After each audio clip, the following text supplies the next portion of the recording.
Bonjour, nous sommes le 10 février 2021 et en ce temps pluvieux, je vous reçois à l'intérieur.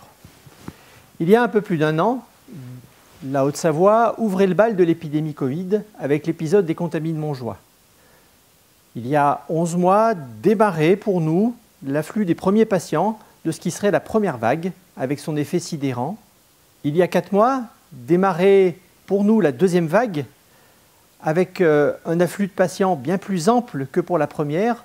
Au pic, il y en a eu 2,5 fois plus, mais qui s'est globalement un peu mieux passé devant l'état de préparation dans lequel nous étions, et surtout qui n'en finit pas de finir, car cela va faire à peu près 2 mois que l'épidémie est au même niveau.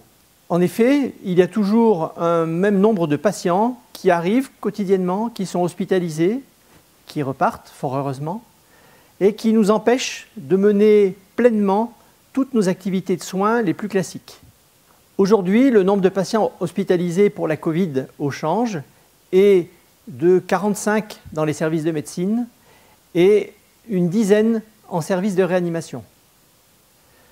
La semaine passée, ce sont quotidiennement 5 à 6 patients qui ont été hospitalisés pour la Covid et l'incidence à l'échelle départementale a été d'environ 1600 cas. Ce qui nous laisse dire que le nombre d'hospitalisations pour la semaine prochaine sera peu ou prou le même. La vaccination bat son plein et se complexifie car aujourd'hui ce n'est plus 1 mais 3 vaccins qui sont à notre disposition. Il y a le vaccin Pfizer, auxquels se sont ajoutés maintenant les vaccins Moderna destinés à certains types de patients et le vaccin AstraZeneca, pour l'instant destiné au personnel soignant. Que sera l'avenir? Bien fort qui pourrait le prédire. En effet, on peut avoir l'impression que ce virus prend un malin plaisir à venir gêner le travail des épidémiologistes.